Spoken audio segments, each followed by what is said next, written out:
Welcome to wrestling remix Tamil channel. இந்த வீடியோவில் இதை பற்றி பார்க்க போகிறோம்னா, அண்ட் ஜான்சன் அன்றைக்கி மண்டே நைட்ராவில் வந்திருந்தார். இதுக்கப்புறம் அவர் என்ன பண்ண போகிறாரு அப்படின்றத பார்க்கலாம். அன்றைக்கி மண்டே நைட்ராவில் ஒரு சில விஷயங்கள் நடந்துச்சு. இது ரெசல்மேனியா டைமில் ரெசல்மேனியா ஹைப் பண்ணுற மாதிரி ஒரு சில விஷயங்கள்லாம் நடந்துச்சு. ஒரு சில பெரிய பெரிய அப்டேட் தான் பார்க்க போகிறோம். மறக்காம சேனல் புதுசாக வந்ததுன்னா சப்ஸ்கிரைப் பண்ணிக்கிறப்பா. எனக்கு அந்த கொஸ்டின் என்னன்னா, ஜான்சன் இன்றைக்கி மண்டே நைட்ராவில் பண்ண விஷயம் கரெக்டாக இல்லையான்னு சொல்லி மறக்காம கம்மி. என்ன பொறுத்தளவுக்கு இது வந்து அவருக்கு கரெக்ட் தான். அது என்னன்றதை பார்க்கலாம். நம்பர் 1, ஃபர்ஸ்ட் எடுத்துன்னு ஒரு சிலவர் மண்டே நைட்ராவில் பார்த்துருப்பீங்க. பார்க்காதவங்களுக்கு இது ஒரு ரீகேப் மாதிரி வச்சுக்கலாம். அண்ட் ஜான்சன் அன்றைக்கி என்ன சொன்னார்னா, இந்த 25 வருஷமாக ஃபேன்ஸ் உங்களுக்காக நான் தலையாடிக்கிட்டு இருந்தேன், தலையாடி பொம்மையாக வேலை பார்த்துக்கிட்டு இருந்தேன். அண்ட் நீங்கள் என்ன சொல்கிறீங்களோ அது பார்த்துட்டு ரெஸ்பெக்ட் பொம்மை இந்த மாதிரி சுற்றிக்கிட்டு இருந்தேன். அண்ட் அது மட்டும் இல்லை, இப்போ இந்த லாஸ்ட் இயர் இதுக்கப்புறம் நான் WWE வரமாட்டேன். அதனால் இந்த இயர் எனக்காக செலவு பண்ண போகிறேன். அண்ட் நான் என்ன நினைக்கிறேனோ அதை தான் ப்ளே பண்ண போகிறேன். எனக்கு ஆஃபர் நான் தட்டி கலைக்க விரும்பல. அதனால தான் ராக் சொன்னதை நான் செஞ்சேன். அண்ட் கோடியை டெஸ்ட்ராய் பண்ணேன். இதுக்கெல்லாம் மெயின் ரீசன் என்னன்னா, என்ன இதுக்கு இந்த டைம் நான் எனக்காக வாழ போகிறேன் அப்படின்ற மாதிரி அந்த மாதிரி ஜான்சன் சொல்லிட்டாரு. இதுக்கப்புறம் இப்போ என்ன இவர் செஞ்சது கரெக்டாக இல்லையான்னு கேட்டால், இன்றைக்கி என்ன சிக்மெண்ட் பண்ணியிருக்காருன்னா, அந்த எலிமினேஷன் சேம்பரில் செஞ்சது கரெக்டு அப்படின்றது, அதாவது அவருக்காக செஞ்சதாக இப்போ அவர் ஒத்துக்கிட்டாரு. அதனால பார்த்தீங்கன்னா என்ன பொறுத்தளவுக்கு ஜான்சன் கரெக்ட் தான். அந்த தலைமை இப்போ அவருக்காக செய்ய போகிறாரு. இந்த சம்பவம் எல்லாமே கண்டிப்பாக பார்த்தீங்கன்னா மேபி ரெசல்மேனியாவில் இவருக்காக இந்த சாம்பியன் எடுக்க போகிற மாதிரி சொல்லியிருந்தாரு. அதனால இவர் ஜெயிக்க கூட வாய்ப்பு இருக்கு என்ன பொறுத்தளவுக்கு. ஏன்னா அடுத்து வர ஷோவில் எல்லாத்தையுமே பெரிய பெரிய ஈவெண்ட் அண்ட் பேக்லாஸ்லேயே இருக்காரு, மணி இந்த பேங்க்லேயே இருக்காரு, அண்ட் சம்மர் ஸ்லாமில் கண்டிப்பாக இருப்பார் என்னை பொறுத்தளவுக்கு. இப்போதைக்கு பேக்லாஸ்ல பார்த்தீங்கன்னா கோடியை தான் 4th பிளேஸில் போட்டிருக்காங்க. அண்ட் ஜான்சனா ஃபர்ஸ்ட் பிளேஸில் போட்டிருக்கனால மேபி சான்ஸ் இருக்குது இந்த ரெசல்மேனியாவில் பார்த்தீங்கன்னா கோடி டீத்ரோன் ஆகிறதுக்கு. கோடி டீத்ரோன் ஆகணும்னா இதான் கரெக்டான டைம். ஜான்சனா ஃபேஸ் பண்ணி ஜான்சனா கிட்ட தான் தோக்கணும்.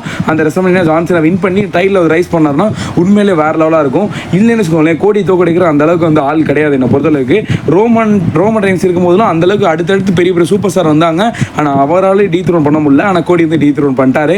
அண்ட் இப்போ கோடியை டீத்ரோன் பண்ணுறதுக்கு ஒரே ஒரு ஆள் ஜான்சனா, இல்லைன்னா ஃபைனல் பாஸ் ராக். என்னை பொறுத்தளவுக்கு ரோமன், இவங்க 3 பேர் மட்டும்தான். என்னை பொறுத்தளவுக்கு இப்போதைக்கு கரெக்டான டைம் கோடி டீத்ரோன் ஆகிறதுக்கு. அண்ட் கோடியை தோக்கடிக்க ஜான்சனா கரெக்டான ஆள். ஒரு வேளை கோடி தோத்துட்டாருன்னா இப்போ யோசிச்சு பாருங்க, அதே நிலைமையில தான் இப்போ குந்தர் இருக்காரு. மெயின் இவென்ட் ஜேவர்ஸ் குந்தருக்கான மேட்ச்சில் குந்தர் தோத்துட்டாருன்னா அடுத்து கோல்ட்பர்க்கோட ஸ்டோர் லைன் ஆரம்பிக்க சான்ஸ் இருக்குது. இங்கே அதே மாதிரி தான். ஒருவேளை கோடி தோத்துட்டாருன்னா கோடிக்கு ராக்குக்கு ஸ்டோர் லைன் ஆரம்பிக்க அதிக சான்ஸ் இருக்குது. ஏன்னா இந்த பிளேயர் செஸ் போர்டு நகட்டி வைக்கிற அந்த மெம்பர் பார்த்தீங்கன்னா ராக் தான். காயினை வச்சு எல்லாத்தையும் ப்ளே பண்ணிக்கிட்டு இருக்காரு. இவர் எந்த மாதிரி ப்ளே பண்ண போகிறார் தெரியல. ரெசல்மேனியா கண்டிப்பாக ஒரு பிக் சேஞ்சாக தான் இருக்க போது. நம்பர் 2, செகண்ட் பார்த்தீங்கன்னா இன்றைக்கி இந்த டிரைவர்ஸ் கார்டு கரோனை காணே காணாம். கண்டிப்பாக எல்லாரும் ஒரு சிலர் கமெண்ட் பண்ணியிருந்தீங்க, ப்ரோ என்ன ப்ரோ டிரைவர்ஸ் கார்டு வருவார் அப்புறமா சொல்லியிருந்தீங்க.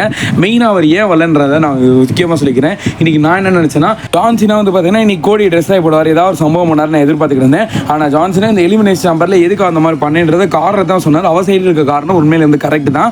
அதனால மேபி இதுக்கப்புறம் ஜான்சன் பார்த்தீங்கன்னா கடைசியில் கோடி பண்ண விஷயத்தினால தலை குறிஞ்சு நிற்பார். மேபி இதுக்கப்புறம் ஜான்சனோட ஆட்டம் ஆரம்பமாக கூட இருக்கலாம். அண்ட் இதுக்கப்புறம் எனக்கு தெரிஞ்சு ராக் கூட தான் இந்த டிரைவர்ஸ் கார்டு வருவாருன்னு எனக்கு தோணுது. ஏன்னா ஜான்சனா அண்ட் டிரைவர்ஸ் கார்டு இவங்கெல்லாம் பார்த்தீங்கன்னா ராக் சொல்லி வச்சு ஆடுறவங்க. அண்ட் பார்க்கலாம் என்ன நடக்குது. நெக்ஸ்ட் பார்த்தீங்கன்னா இன்னைக்கு நடந்த மண்டே ரால் பார்த்தீங்கன்னா பென்டா வர்சஸ் அண்ட் பிரான் பிரேக்கருக்கான ரெசல்மேனியாவில் ஒரு டீஸ் பண்ணியிருந்தாங்க. இன்னைக்கு பென்டாட்டே ஏற்கனவே கேட்டிருந்தாங்க உங்களோட நெக்ஸ்ட் பிளான் என்ன, சாம்பியன் நோக்கி தான் போகிறேன்னு. அது மட்டும் இல்லை, இன்னைக்கு ஃபின்பாலர் தோத்த விதத்தை நீங்கள் கவனிச்சிருந்தீங்கன்னா எல்லாத்துக்கும் தெரியும். ஜட்மெண்ட் டேல அண்ட் டாமினிக் மிஸ்டீரியோ பண்ண ஏதாவது ஒரு டிஸ்ட்ரக்ஷனில் தப்பாக விழுந்துரும். அண்ட் ஃபின்பாலருக்கு பார்த்தீங்கன்னா அங்கே அடிபட்டுரும். அதை கரெக்டாக யூஸ் பண்ணி பார்த்தீங்கன்னா பிரான் பிரேக்கர் ஸ்பியரை போட்டு அன்றைக்கி மேட்ச் முடிச்சு விட்டுருப்பாரு. இதுக்கெல்லாம் காரணம் என்னன்னா, இன்னைக்கு ஃபின்பாலர் க்ளீனாக தோத்த மாதிரியும் காட்டல. அண்ட் பென்டா லாஸ்ட்டாக அவர் ஃபேஸ் டு ஃபேஸ் நின்றுருந்தாங்க. இதெல்லாம் கவனிச்சுக்கோங்க. பென்டா ஜட்மெண்ட் டே அடிக்க தான் செஞ்சார். இப்போ என்ன தோணுதுன்னா, இப்போ என்ன ஸ்டோர் லைன் நடக்க போகுதுன்னா, நீங்கள் ஏற்கனவே இந்த ஒரு ஸ்டோர் லைனில் பார்த்துருப்பீங்க. And Bianca, Naomi and Rhea Ripley இவங்களுக்கான ஸ்டோர் லைனை எந்த மாதிரி நினச்சி ஈயோஸ்கை பியங்காவில் இருக்கிற மேட்ச் நடக்க வேண்டியது. அதில் பார்த்தீங்கன்னா ரியா ரெப்லி எப்படியோ அந்த பேக்கில் நின்று அவங்க கவனிச்சுக்கிட்டு இருந்தாங்களே, இதனால தான் நீ தான் என்னை தோக்கடிச்ச, நீ உனக்கு பயம், இந்த மாதிரி ஸ்டோர் லைன் ஆரம்பிச்சு கடைசியில் பார்த்தீங்கன்னா கான்ட்ராக்ட் சைனில் ட்ரிபிள் ட்ரீட் மேட்சை மாற்றிட்டாங்க ரியா ரெப்லி. அதே மாதிரி தான் சேம் இந்த பென்டா அண்ட் பிரான் பிரேக்கர் சைட்லையும் அதே மாதிரி தான். என்னை பொறுத்தளவுக்கு இவங்க ரெண்டுக்கான மேட்ச் இப்போதைக்கு ஆல்மோஸ்ட் கன்ஃபார்ம் நெருங்கிக்கிட்டு இருக்கு. பென்டா வர்சஸ் பிரான் பிரேக்கர்னால இந்த சரியான டைம் ஃபின்பாலர் அகைன் சேர்த்து ட்ரிபிள் ட்ரீட் மேட்ச் போட போகிறாங்க. நெக்ஸ்ட் நம்பர் 3, ஜில்லா ஃபோர்ட் பற்றி ஒரு சிலர் அதிகமாக கேட்டுக்கிட்டு இருந்தீங்க. ஜில்லா ஃபோர்ட் எப்போ வருவார் ப்ரோன்ட்டு.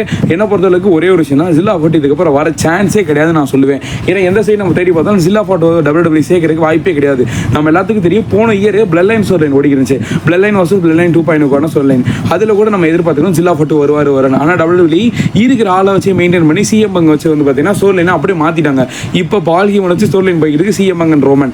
இப்போதைக்கு ஜில்லா ஃபோர்ட் வரதுக்கு சான்ஸே கிடையாது. ஜில்லா ஃபோர்ட்டும் சரி. அண்ட் என்ன பொறுத்த டுகுலியோ வரதான் சான்ஸ் இருக்குது. ஏன்னா அவர் ஸ்மாக் டவுனுக்கு வர மாட்டார், NXTக்கு வர சான்ஸ் இருக்குது. ஏன்னா NXTயில் இப்போதைக்கு ஒரு சில சூப்பர் ஸ்டார்லாம் தூக்கி ரா ஸ்மாக் டவுன் பிரிச்சுக்கிட்டு இருக்காங்க. அதனால பார்த்தீங்கன்னா என்னை பொறுத்தளவுக்கு இவர் இந்த டிராஃப்ட்டுக்கு முன்னாடி முன்னாடி வந்து பார்த்தீங்கன்னா ஹுக்குலியை வேணால் NXT வரலாம் என்ன அந்த சான்ஸ் இருக்குது. அண்ட் நெக்ஸ்ட் வந்து பார்த்தீங்கன்னா பெக்கி லஞ்ச் பற்றி, ஏன்னா அந்த பெக்கி லஞ்ச் வந்து பார்த்தீங்கன்னா இந்த ஜனவரி ஃபர்ஸ்ட் மந்த்லேருந்து அவங்க வரப்போகிறாங்க. அவங்க தான் வந்து நெட்ஃப்ளிக்ஸ் அந்த ஃபர்ஸ்ட் டெபியூட் ஷோக்கு முன்னாடி வந்து பார்த்தீங்கன்னா ஃபோட்டோலலாம் இருந்திருந்தாங்க, கூட ஒன்றா சேர்ந்து ட்ரிபிள் சொல்லிட்டுலாம் ஜூஸ் குடிச்ச மாதிரிலாம் ஃபோட்டோ வந்துச்சு. ஆனால் இப்போதைக்கு என்னன்னா இவங்களை ஆளவே காணா. எதுக்கு அவங்கள இந்த அளவுக்கு டிலே பண்ணுறாங்கன்னு உண்மையிலே இன்னும் காரணம் வந்து தெரியல. அண்ட் எலிமினேட் சம்பர் நம்ம எதிர்பார்த்தோம் சர்ப்ரைஸ் என்ன வருவாங்கன்ட்டு. அண்ட் இந்த டைம் நம்ம ரெஸ்லர்மேனியில் எதிர்பார்க்கறதுக்கு வாய்ப்பே கிடையாது. என்னை பொறுத்தளவுக்கு நயா ஜாக்ஸ் சாம்பியன் இருக்கும் கூட நம்ம கூட எதிர்பார்க்கலாம் பெக்கி லஞ்ச். ஏன்னா நயா ஜாக்ஸும் பெக்கி லஞ்சுக்கு தனி ஒரு வாரே இருக்குது, உங்களுக்கு தெரியும். அவங்க இருக்கும்போது கூட நம்ம எக்ஸ்பெக்ட் பண்ணலாம் இவங்க வந்து வருவாங்க, சான்ஸ் இருக்குன்ட்டு. அண்ட் இப்போ நயா ஜாக்ஸும் சாம்பியன் இல்லை, சார்ல்ஸ் பிளே டிஃபனிக்குள்ளே அவங்க வந்து வர வந்து சான்ஸ் இல்லைன்னு தான் நான் சொல்லுவேன் என்னை பொறுத்தளவுக்கு. அண்ட் நெக்ஸ்ட் வந்து பார்த்தீங்கன்னா ஆஸ்கா வந்து ராயல் ரம்பர்லேயே வர வேண்டியது, ஆனால் ஒரு சில ப்ராப்ளம்னால அவங்களே வந்து டிலே பண்ணிக்கிட்டாங்க. அண்ட் எலிமினேட் சாம்பரில் அவங்க வந்து அந்தளவுக்கு வந்து ஸ்டோர் லைன் வந்து இன்வால்வ் ஆகும். ராயல் ரம்பர் எல்லா பர்சனும் வரதுனால இவங்க வந்து சொல்லியிருந்தாங்க, அண்ட் இவங்க வந்து வர முடியலன்னு ஒரு காரணம்னு சொல்லிட்டாங்க. அண்ட் இப்போதைக்கு ஆஸ்கா வந்து பார்த்தீங்கன்னா அகைன் ரொம்ப நாள் கழிச்சு அவங்களோட அக்கௌண்ட் வந்து ஆக்டிவ் ஆயிருக்கு. அண்ட் இப்போ வந்து ஒரு ட்வீட் போட்டிருக்காங்க, அவங்க ஆஸ்கா வந்து அவங்களோட அந்த போஸ்ட் வந்து போட்டிருக்காங்க அவங்களோட ஃபோட்டோவை. இப்போ என்ன தோணுதுன்னா மேபி சான்ஸ் இருக்குது. நல்லா யோசிச்சு பாருங்க, இந்த யோஸ்கை வந்து பார்த்தீங்கன்னா ஜப்பான் ரெஸ்லரை சேர்ந்தவங்க தான், அந்த நாட்டை சேர்ந்தவங்க தான். சேம் இந்த ஆஸ்காவும் அதே நாட்டை சேர்ந்தவங்க தான். இப்போதைக்கு வந்து பார்த்தீங்கன்னா இவங்களை இந்த மேட்ச்சில் வந்து மேபி சர்ப்ரைஸ் வர சான்ஸ் இருக்குது. யூஎஸ்கைக்கு வந்து பார்த்தீங்கன்னா ஆஸ்கா வந்து ஹெல்ப் பண்ணலாம். மேபி அகைன் வந்து உங்கள் சாம்பியன் சக்ஸஸ்ஃபுல்லாக ரிட்டைன் பண்ணுறதுக்கு. அண்ட் என்ன பொறுத்தவரைக்கும் ஆஸ்கா வந்தால் நல்லா தான் இருக்கும். அண்ட் நெக்ஸ்ட் வந்து பார்த்தீங்கன்னா நம்பர் 4 இந்த ஸ்டோன் கோல்ட் சிவாசின் பற்றி. இப்போதைக்கு ஸ்டோன் கோல்ட் வந்து பார்த்தீங்கன்னா ஏப்ரல் 14ஆம் தேதியும் 21ஆம் தேதியும் வந்து இருப்பார். அவர் எதுக்குன்னா அந்த ஃபோட்டோகிராஃபில் சைன் பண்ணுறது அண்ட் ஃபேன்ஸ் கூட வந்து நல்லா என்ஜாய் பண்ணுறது இந்த மாதிரி வந்து பண்ண போகிறாரு. நல்லா கவனிச்சுக்கோங்க, ஏப்ரல் 17ஆம் தேதி வந்து பார்த்தீங்கன்னா முதல் ஷோக்கு முன்னாடி ஏப்ரல் 21 அந்த ஷோலாம் முடிஞ்சதுக்கப்புறமா கண்டிப்பாக வந்து பார்த்தீங்கன்னா ஃபஸ்ட்டு கூட ஓகே ஏதோ வந்து ரெஸ்லர்மேனியா டைம்னால வந்து ஃபோட்டோ எடுத்துட்டு போகிறான்னு. அண்ட் 21ஆம் தேதி வரதா இப்போ வந்து கன்ஃபார்ம் பண்ணியிருக்காங்க. 21ஆம் தேதி வராரு. அப்போ கண்டிப்பாக 20ஆம் தேதி நடக்க போகிற அந்த ரெஸ்லர்மேனியா டேட் உள்ள ஏதோ ஒரு இம்பாக்ட் வந்து கிரியேட் பண்ண போகிறாருன்னு எனக்கு தோணுது. அண்ட் மேபி சான்ஸ் இருக்குது இந்த கோடி இப்போதைக்கு ஸ்டோர் லைன் போடுறது பார்த்தா.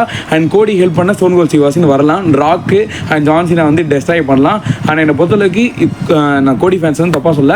அண்ட் ஜான்சினா வின் பண்ண நல்லது, ஏன்னா வந்து நான் ஜான்சினோட ரசிகன். அன்றைக்கி நடந்த மணி நேரத்தில் வந்து பார்த்தீங்கன்னா ஆல்மோஸ்ட் வந்து சோல்டு டர்னாக வந்துச்சு.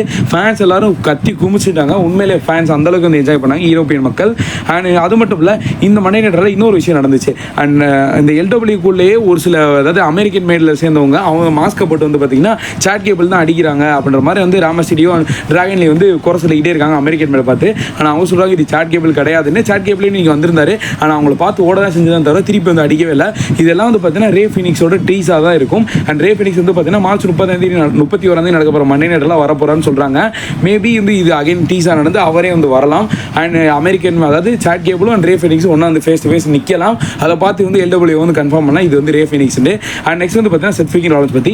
இன்றைக்கி நடந்த ரால் வந்து பார்த்தீங்கன்னா ஸ்மாக் டவுனில் Seth freakin Rollins and CM Roman Reigns வர போகிறேன் அண்ட் ரோமன் ரெயின்ஸை பற்றி ஒரு சில விஷயங்கள்லாம் கேள்வி கேட்கணும் அப்படின்ற மாதிரி வந்து செத் ராலன்ஸ் வந்து சொல்லிடுறாரு. அடுத்த வாரம் நடக்க போகிற ஸ்மாக் டவுன் உண்மையிலே வந்து சூப்பராக இருக்கும் போது. ஐ ஹோப் இந்த வீடியோ பிடிச்சி லைக் பண்ணி நம்ம சேனல் சப்ஸ்கிரைப் பண்ணுவா. தேங்க் யூ ஃபார் வாட்சிங். வேறு சூப்பர் ஸ்டார் பற்றி அப்டேட் மறக்காம கமெண்ட் பண்ணுங்கள். தேங்க்யூ.